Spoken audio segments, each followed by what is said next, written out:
Hello student, welcome in Sabu classes. अब हम बात कर रहे हैं balance sheet of A company. Financial statement में फाइनेंशियल स्टेटमेंट चैप्टर है। इसके अंदर फाइनेंशियल स्टेटमेंट में कंपनियां दो स्टेटमेंट तैयार करती है। एक तो करती है स्टेटमेंट ऑफ P&L और एक करती है बैलेंस शीट। अभी हम बात कर रहे हैं balance sheet of A company, जिसके अंदर balance sheet of A company की बैलेंस शीट को दो पार्ट में डिस्ट्रीब्यूट किया। पहला है इक्विटी एंड लायबिलिटीज और दूसरा है एसेट्स। तो पहले हम बात कर रहे हैं इक्विटी एंड लायबिलिटीज। पार्टनरशिप वगैरह में जो हम बैलेंस शीट बनाते हैं वो बनती है हॉरिजेंटल फॉर्म में, और कंपनी की बैलेंस शीट बनती है वो वर्टिकल फॉर्म में बनती है। तो ये कंपनी की बैलेंस शीट है। फर्स्ट हेड है आपका इक्विटी एंड लायबिलिटीज और सेकंड हेड आएगा आपके एसेट्स। तो इक्विटी एंड लायबिलिटीज में मेन हेड है आपका शेयर होल्डर फंड। ये तो मेन हेडिंग हो गया। ये आपका share holder fund. Share holder fund को हमने तीन पार्ट में डिस्ट्रीब्यूट किया है। शेयर होल्डर फंड में सबसे पहले आता है शेयर कैपिटल, सेकंड नंबर आता है रिजर्व एंड सरप्लस, और थर्ड नंबर में आता है money receive against share warrant.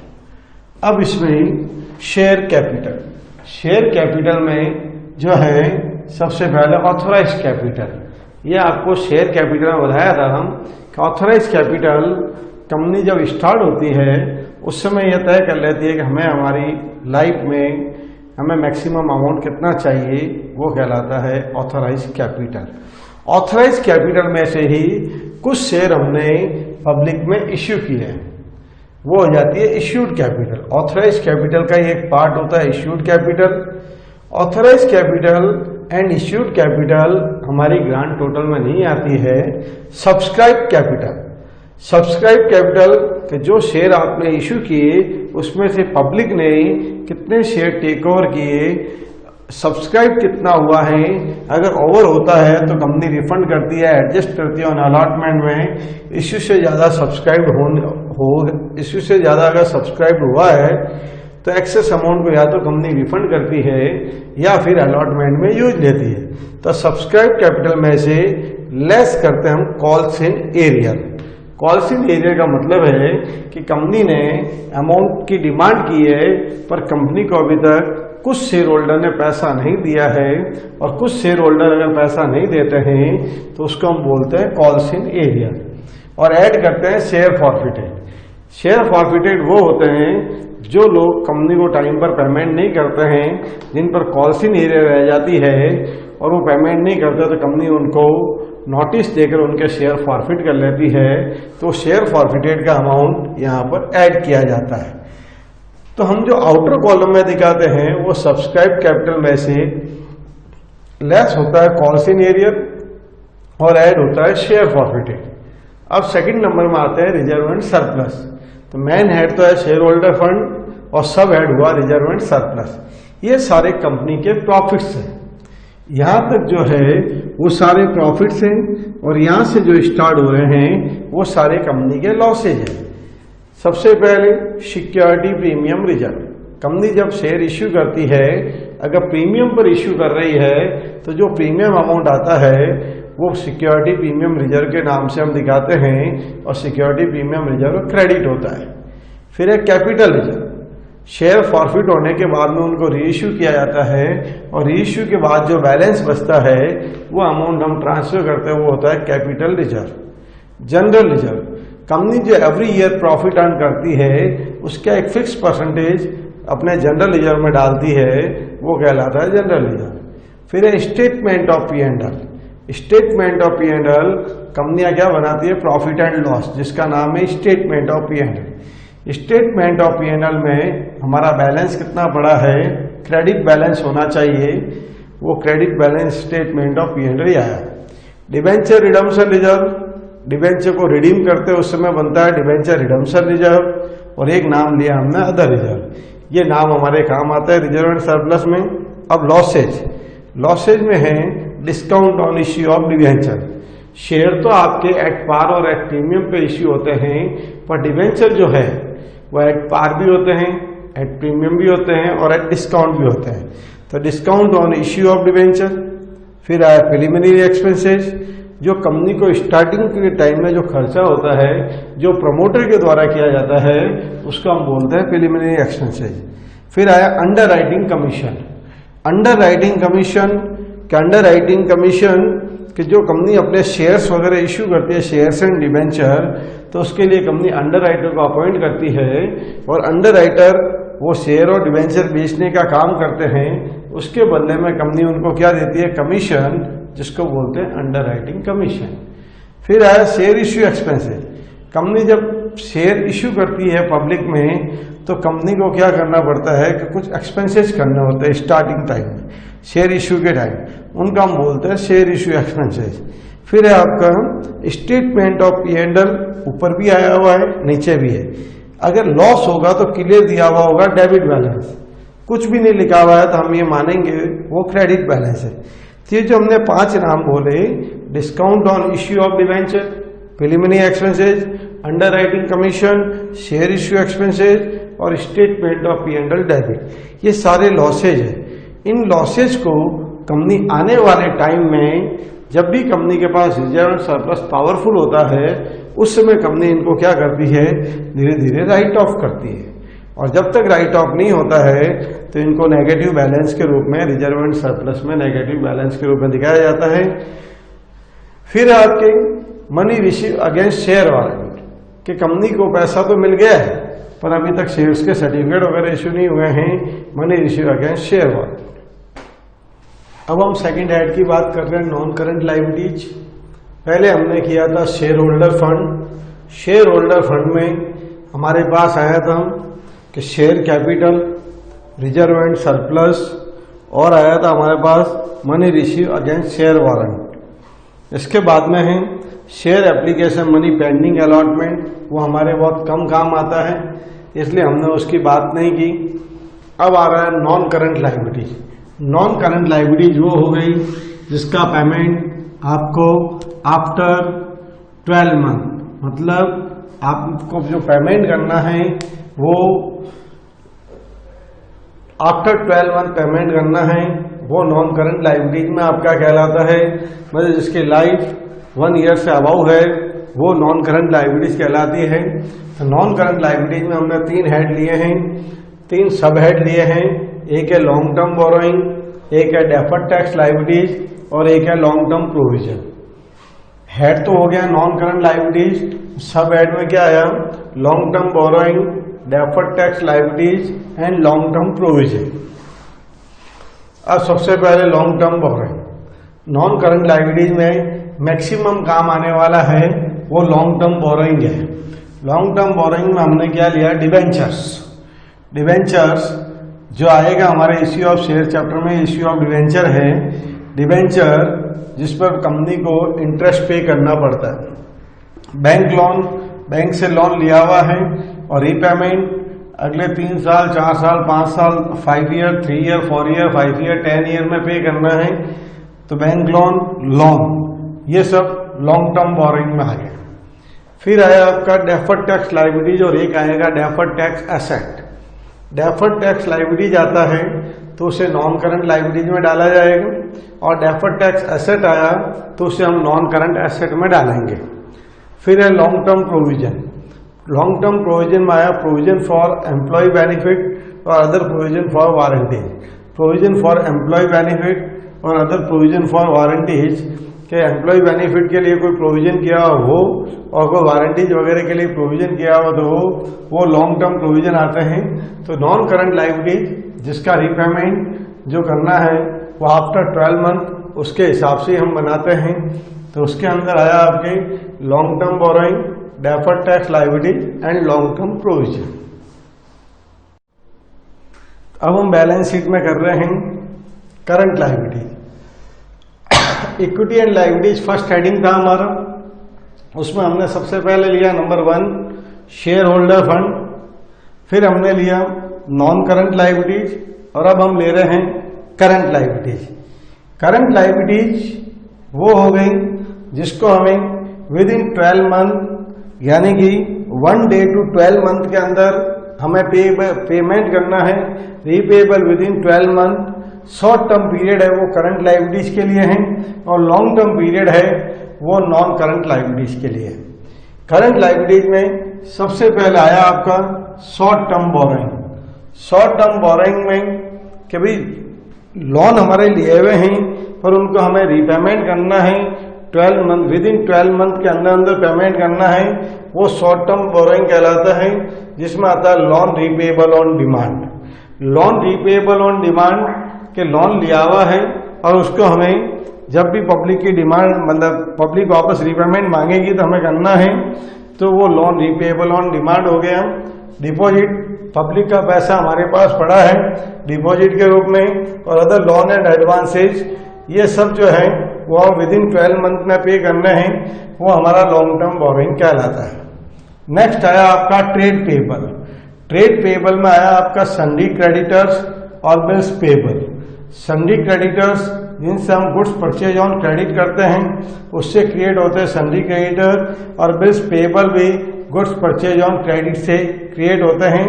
ये ट्रेड पेबल की कैटेगरी में आते हैं। अब इसके बाद में हम बात करते हैं other current liabilities. Other current liabilities उसमें आउटस्टैंडिंग इंटरेस्ट कि जो हमारे लोन लिए हुए हैं उन लोन पर हमें इंटरेस्ट पे करना बाकी है, तो वो हो गया आउटस्टैंडिंग इंटरेस्ट। फिर आया एडवांस इनकम कि कोई हमें एडवांस इनकम मिली हुई है, और अनपेड डिविडेंड कि डिविडेंड कंपनी ने डिक्लेयर तो कर दिया है लेकिन अभी तक पे नहीं किया है, वो आपका अनपेड डिविडेंड कहलाएगा। नेक्स्ट है आपका short term provision. Short term provision के अंदर provision for tax, company tax का प्रोविजन करती है, उसे हम बोलते हैं provision for tax. Propose dividend, company अपने इक्विटी शेयर, प्रेफरेंस शेयर पर end of the year dividend देती है, उसको बोला जाता है प्रपोज डिविडेंड। और प्रोविजन फॉर डाउटफुल डेट्स, जो हम हमारे डेटर्स पे प्रोविजन बनाते हैं उसको हम बोलते हैं प्रोविजन फॉर डाउटफुल डेट्स। तो करंट लायबिलिटीज में 4 हेडिंग आए। मेन हेडिंग तो करंट लायबिलिटीज हो गया, उसका सब हेड हुआ शॉर्ट टर्म बोरोइंग कि शॉर्ट टर्म बोरोइंग में loan repayable on demand less than 12 month होगा तो इसमें लेंगे, और मोर देन 12 मंथ हुआ तो नॉन करंट लायबिलिटीज में आप जाओगे। और अदर लोन एंड एडवांस है। ट्रेड पेबल ये करंट लायबिलिटी में बहुत ज्यादा काम आता है, जिसमें सन्डी क्रेडिटर्स और bills payable. Other current liabilities outstanding interest, advance income और अनपेड डिविडेंड। और शॉर्ट टर्म प्रोविजन में provision for tax, propose dividend और प्रोविजन फॉर डाउटफुल डेट्स इस कैटेगरी में आता है। बात कर रहे हैं एसेट्स। फर्स्ट हेड था हमारा लायबिलिटीज में इक्विटी एंड लायबिलिटी, और सेकंड हेड है एसेट। एसेट्स को हमने 2 पार्ट में डिस्ट्रीब्यूट किया है, non current assets and current asset. Non current assets उसमें है A fix asset, B non current investment, C deferred tax asset, और डी है long term loan and advances. तो सबसे पहले हम बात कर रहे हैं फिक्स एसेट।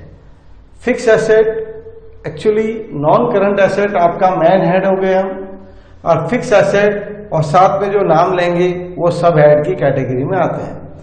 फिक्स एसेट में आया सबसे पहले टेंजिबल एसेट। टेंजिबल एसेट वो हो गई land and building, plant and machinery, motor vehicle, furniture fixtures and office equipment. ये सब आपके टेंजिबल एसेट वो हो गई जो आप टच करके देख सकते हैं, वो सब आपकी टेंजिबल एसेट है। और जो नॉन टचेबल है वो इनटेंजिबल एसेट है। तो टेंजिबल एसेट में ये बहुत मैक्सिमम काम आती है, इसलिए याद होनी चाहिए। टेंजिबल एसेट में land and building, plant and machinery, motor vehicle, furniture fixture and office equipment. Intangible asset में goodwill, patent, copyrights, trademark and licence, ये आपकी इंटेंजिबल एसेट हो गई जो आप टच करके नहीं महसूस कर सकते, और इन सबको आप टच करके महसूस कर सकते हैं। फिर आया capital work in progress. Fix asset under development, कि कोई फिक्स एसेट, जैसे आप कोई बिल्डिंग बना रहे हैं, लैंड परचेज किया, उस पर बिल्डिंग बन रही है और बिल्डिंग को तैयार होने में 2 ईयर, 3 ईयर, 4 ईयर, 5 ईयर लग रहे हैं, तो कैपिटल वर्क इन प्रोग्रेस कहलाता है। उसके अंदर आता है fix asset under development. Intangible asset under development, ये जो भी इंटेंजिबल एसेट है वो अंडर डेवलपमेंट की कैटेगरी में है तो यहाँ आएगी, अदरवाइज यहाँ पर इंटेंजिबल एसेट के रूप में शो करते हैं। अब आता है हमारा non current investment. Non current investment आपके क्वेश्चन में लिखा हुआ आ रहा है इन्वेस्टमेंट, तो आप हमेशा उसको क्या मानेंगे, नॉन करंट। अगर शॉर्ट टर्म होगा तो दिया हुआ होगा, नहीं दिया हुआ है तो इन्वेस्टमेंट को आपको मानना है नॉन करंट इन्वेस्टमेंट। उसकी 2 कैटेगरी की है, ट्रेड इन्वेस्टमेंट और नॉन ट्रेड इन्वेस्टमेंट। तो एक है ट्रेड इन्वेस्टमेंट और एक है आपका नॉन ट्रेड इन्वेस्टमेंट। आपके ओनली इन्वेस्टमेंट लिखा हुआ आता है तो आप उसको मानेंगे non current investment. Short term होगा तो उसके आगे लिखा हुआ होगा। अब है डेफर्ड टैक्स एसेट। ये बात हमने लाइबिलिटीज में की थी, एक था डेफर्ड टैक्स लाइबिलिटीज, एक है deferred tax asset. Deferred tax liabilities हो तो हम नॉन करंट लाइबिलिटी दिखाते हैं और डेफर्ड टैक्स एसेट है तो उसे हम नॉन करंट एसेट में शो करेंगे। नेक्स्ट आया long term loan and advances. हमारी कंपनी ने जो है किसी को पैसा उधार दिया है तो वो long term loan and advances, और अगर हमने उधार लिया है तो वो लॉन्ग टर्म लोन कहलाता है, जिसको हम नॉन करंट लाइबिलिटीज बोलते हैं। और एडवांसेज वर्ड आ जाता है तो आपकी एसेट में, और वो भी long term loan and advances है, जिसमें आया capital advances, security deposit and other advances. तो नॉन करंट एसेट में जो काम आने वाला है फिक्स एसेट, मैक्सिमम यूज आने वाला फिक्स एसेट, टेंजिबल और इनटेंजिबल, ये मैक्सिमम काम आते हैं। फिर आता है नॉन करंट इन्वेस्टमेंट। इन्वेस्टमेंट कोई भी हो नॉन करंट इन्वेस्टमेंट में डालेंगे आप। डेफर्ड टैक्स एसेट बहुत ही मिनिमम काम आता है। And long term loan and advances, हमारी कंपनी ने कुछ और कंपनीज को लोन दिया है, एडवांस दिया है, तो वो long term loan and advances कहलाता है, जिसमें capital advances, security deposit and other advances होता है। एसेट्स, एसेट्स में पहला लिया हमने नॉन करंट एसेट और सेकंड ले रहे हैं करंट एसेट। करंट एसेट्स जिसमें आता है करंट इन्वेस्टमेंट। करंट इन्वेस्टमेंट में आया आपके शॉर्ट टर्म इन्वेस्टमेंट, वे इन्वेस्टमेंट जो आप 12 मंथ के अंदर अंदर सेल आउट कर देते हैं, खरीदे, परचेज किए और सेल कर दिए विद इन 12 मंथ, तो शॉर्ट टर्म इन्वेस्टमेंट कहलाते हैं। फिर है इन्वेंट्रीज। इन्वेंट्रीज यानी कि stock, stock in trade, raw material, work in progress, finish goods, store and spares और loose tools. Stock in trade, जो बिजनेस में आप ट्रेड कर रहे हैं, माल खरीदने बेचने का, वो स्टॉक इन ट्रेड कहलाता है। आपके यहाँ पर फैक्ट्री लगी हुई है जहाँ पर माल आता है, उसको हम रॉ मटेरियल बोलते हैं।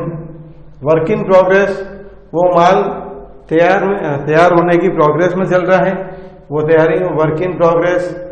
तैयार हो गया, 100% तैयार हो गया, वो finish goods.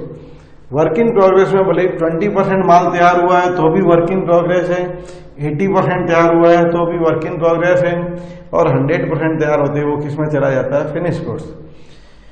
Store and spheres, stores and spheres का हो गया, और लूज टूल्स, आपके औजार हो गए जो काम आते हैं, तो ये इन्वेंट्री का पार्ट हो गया।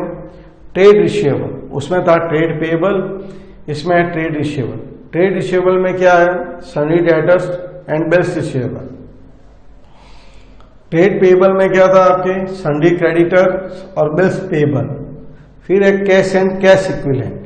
कैश एंड कैश इक्विवेलेंट का मतलब है वे आइटम जिसको आप बहुत फास्टली कैश में कन्वर्ट कर सकते हो, या कैसे होते हैं जैसे cash balance, bank balance, cash in hand, bank balance में जो भी है, मार्केटेबल सिक्योरिटी, जो हमने खरीदी है शॉर्ट टर्म गेन करके उसको हाथों हाथ सेल करना है, और कैश इक्विवेलेंट, ये आपके कैश एंड कैश इक्विवेलेंट में आ गया। Short term loan and advances, only advances आ रहा है, लोन एंड एडवांसेज आ रहा है, तो आप हमेशा नॉन करंट एसेट में जाएंगे। पर यदि short term loan and advances आ रहा है तो उसको आपको करंट एसेट में डालना है। अदर करंट एसेट, उसमें लिया था अदर करंट लायबिलिटीज, इसमें other current asset. Other current liabilities में आया था हमारे आउटस्टैंडिंग एक्सपेंसेस, एडवांस इनकम। यहां पर है अदर करंट एसेट में प्रीपेड एक्सपेंसेस, एक्रूड इनकम और एडवांस टैक्स। तो करंट एसेट में जो मैक्सिमम यूज आता है, एक तो इन्वेंट्री आएगा, एक ट्रेड रिसीवेबल आएगा और एक कैश एंड कैश इक्विवेलेंट आएगा। इन्वेंट्री में जितना पॉसिबल हो, जितने नाम याद हो जाए अच्छी बात है। Stock in trade, raw material, work in progress, finished goods, store and spares और लो स्टोर्स। ट्रेड रिसीवेबल में sundry debtors and bills receivable. Cash and cash equivalent में cash balance, bank balance, marketable security. और other current asset में prepaid expenses, accrued income and advance tax. अब हम कर रहे हैं फॉर्मेट ऑफ बैलेंस शीट। इससे पहले जो हमने समझा था बैलेंस शीट के एक एक कंटेंट्स को डिटेल में, अब इसको फॉर्मेट में जब हम देंगे वो इस टाइप से दिया जाएगा। तो सबसे पहले balance sheet as at 31 March, particulars, notes number, current year, previous year या लास्ट ईयर, करंट ईयर और प्रीवियस ईयर, ये प्रीवियस ईयर। अब इसमें पर्टिकुलर में आपकी डिटेल आएगी। नोट्स नंबर में ये सब बैलेंस शीट के जो दिए हुए में हेड और सब हेड दिए हुए हैं, इनकी डिटेल आएगी, वो नोट्स नंबर में समझाई जाएगी। कॉलम 2 बने हुए हैं, करंट ईयर एक, लास्ट ईयर है, प्रीवियस ईयर है। हमारे मैक्सिमम वे में करंट ईयर का कॉलम काम आएगा, प्रीवियस ईयर का कॉलम काम नहीं आएगा। ये बैलेंस शीट जो हम समझ रहे हैं, ये हमारे फाइनेंशियल स्टेटमेंट में भी काम आती है, इश्यू ऑफ शेयर में भी काम आती है, इश्यू ऑफ डिवेंचर में भी काम आती है। तो कंपनी की बैलेंस शीट है, जो कंपनी से रिलेटेड जो भी चैप्टर करेंगे उन सब में काम आएगी। प्लस इसका एक सेपरेट चैप्टर है फाइनेंशियल स्टेटमेंट, उसमें भी ये बैलेंस शीट काम आएगी। तो इसको एक एक पॉइंट को डिटेल वाइज हमने अलग से पहले बात कर ली, क्योंकि पहले आपको फॉर्मेट याद होना चाहिए। वो फॉर्मेट याद होने के बाद में ये वाला फॉर्मेट, क्योंकि एग्जाम में आपको इस फॉर्मेट में देना है और जिसकी डिटेल होती है उसको डिटेल को दिखाना है। Issue of share, issue of debenture, उसमें बैलेंस शीट बहुत शॉर्ट रूप में काम आती है, पर फाइनेंशियल स्टेटमेंट में इसके हेड और सब हेड पूछे जाते हैं, तो वो डिटेल याद होगी तो आप उसको कवर कर पाएंगे। तब सबसे पहले इक्विटी एंड लायबिलिटीज, जिसमें आया आपका share holder fund. Share holder fund में मेन 2 हेड काम आते हैं, शेयर कैपिटल और reserve and surplus. Share capital में सब्सक्राइब कैपिटल में से हम लेस करते हैं फॉरेन एरियर, ऐड करते हैं शेयर फॉरफिटेड, जो अमाउंट आएगा वो अमाउंट यहाँ शेयर कैपिटल के सामने लिखा जाएगा। रिजर्व एंड सरप्लस में कंपनी के जितने भी प्रॉफिट्स हैं उनमें से अगर कोई लॉसेज पड़े हैं तो लॉसेज को लेस करने के बाद नेट रिजर्व एंड सरप्लस कितना आ रहा है वो इसके सामने। Money receive against share warrant, ये हमारे बहुत ही रेयर केस में काम आता है। Money receive against share warrant, share application money pending allotment, ये भी बहुत रेयर केस में काम आता है। अब है नॉन करंट लायबिलिटीज, जिसमें आता है लॉन्ग टर्म बोरोइंग। इसमें आपको कहा था loan, bank loan, debenture, mortgage loan, ये सब इसमें आते हैं।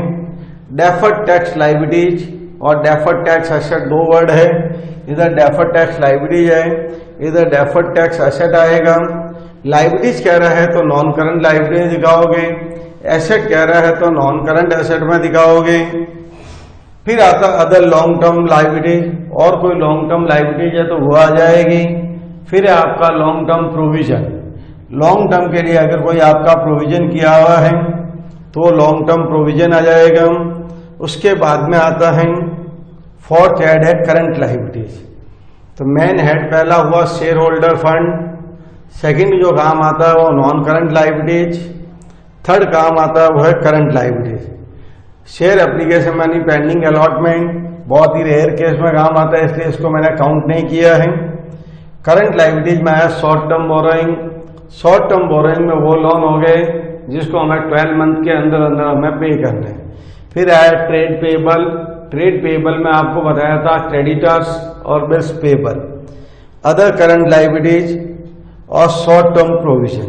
शॉर्ट टर्म प्रोविजन जो है प्रोविजन फॉर डाउटफुल डेट्स है, प्रपोज डिविडेंड है, प्रोविजन फॉर टैक्सेशन है। अदर करंट लायबिलिटीज में आउटस्टैंडिंग एक्सपेंसेज है, एडवांस इनकम है।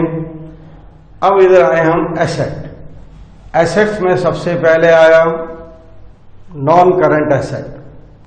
एसेट को हमने दो पार्ट में डिस्ट्रीब्यूट किया, एक है नॉन करंट एसेट, एक है current asset. Non current asset में नंबर 1 आया फिक्स एसेट। फिक्स एसेट में 4 पोर्शन है। नॉन करंट एसेट हमारा हेड होगा और फिक्स एसेट में आपका टेंजिबल है, इनटेंजिबल है, कैपिटल वर्क इन प्रोग्रेस है, इनटेंजिबल एसेट अंडर डेवलपमेंट है, ये सब हेड में कहलाएंगे। तो नॉन करंट एसेट में बात की फिक्स एसेट। फिक्स एसेट में आया टेंजिबल। टेंजिबल यानी touchable asset, land, building, furniture, machinery, computer, vehicle, ये सब आपके टेंजिबल एसेट हो गए। Intangible asset, non touchable asset, goodwill, patent, copyright, trademark. फिर है आपका कैपिटल वर्क इन प्रोग्रेस। इसमें तो बताया था आपको कि कोई आप लैंड डेवलप कर रहे हैं, बिल्डिंग बना रहे हैं, उसको बिल्डिंग को बनने में 2 ईयर, 3 ईयर, 4 ईयर, 5 ईयर लग गए। जब तक वो तैयार नहीं होती है, जब तक वो कैपिटल वर्क इन प्रोग्रेस, और जब वो 100% रेडी हो जाती है तो टेंजिबल एसेट में काउंट हो जाती है। फिर आपका इनटेंजिबल एसेट अंडर डेवलपमेंट, ये इसी का पार्ट है कि इनटेंजिबल एसेट में नाम बताए उनमें किसी का डेवलपमेंट हो रहा है तो इनटेंजिबल एसेट अंडर डेवलपमेंट में चला जाता है।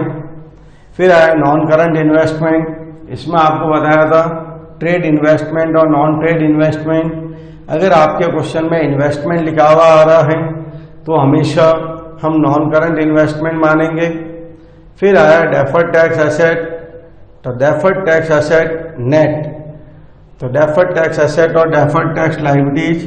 डेफर्ड टैक्स लायबिलिटीज है तो आपकी इक्विटी एंड लायबिलिटीज में नॉन करंट लायबिलिटीज में आएगा, और डेफर्ड टैक्स एसेट है तो नॉन करंट एसेट में जो है आपके नॉन करंट एसेट में आएगा। फिर long term loan and advances. आपकी कंपनी ने किसी और को उधार दिया है पैसा, एडवांसेज दिया है, लोन दिए हैं, तो लोन एंड एडवांसेज वो आपकी एसेट हो गई।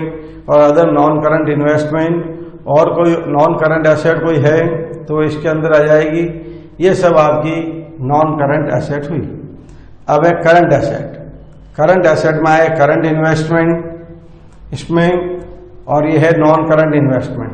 ओनली इन्वेस्टमेंट लिखा हुआ है, आप नॉन करंट में जाएंगे और इन्वेस्टमेंट के आगे ब्रैकेट में लिख दोगे शॉर्ट टर्म या लाइफ लेस देन 12 मंथ, तो आप करंट इन्वेस्टमेंट में जाएंगे। फिर है इन्वेंट्रीज। बिजनेस में जितने भी स्टॉक होते हैं वो इन्वेंट्रीज कहलाती है, जिसमें था stock in trade, raw material, work in progress, finish goods, loose tools, वो इन्वेंट्री की कैटेगरी में आ गए। फिर था ट्रेड रिसीवेबल, जिसमें आया डेटर्स और बीआर। फिर हमने लिया cash and cash equivalent, cash balance, bank balance, cash and cash equivalent, marketable security, ये अपने कैश एंड कैश इक्विवेलेंट में आया। फिर था short term loan and advances. ये तो था long term loan and advances. ये जो लोन दिए हुए हैं उनको रिपेमेंट आफ्टर 12 मंथ करने वाले हैं, और short term loan and advances जो हमने किसी को उधार दिए हैं वो विद इन 12 मंथ के अंदर पेमेंट करने वाले हैं, तो short term loan and advances. और ये टोटल। अब जब आप balance sheet issue of share में जितना पूछा जाए उतना ही करना होता है। जो जो हेड की रिक्वायरमेंट है, हेड सब हेड वही शो करने होते हैं, पूरी की पूरी आपको देने की आवश्यकता नहीं है। As per requirement this question, जो भी क्वेश्चन में आपकी रिक्वायरमेंट है उसके हिसाब से आपको बैलेंस शीट बना के देनी होती है, और ये फॉर्मेट आपको लर्न करना है।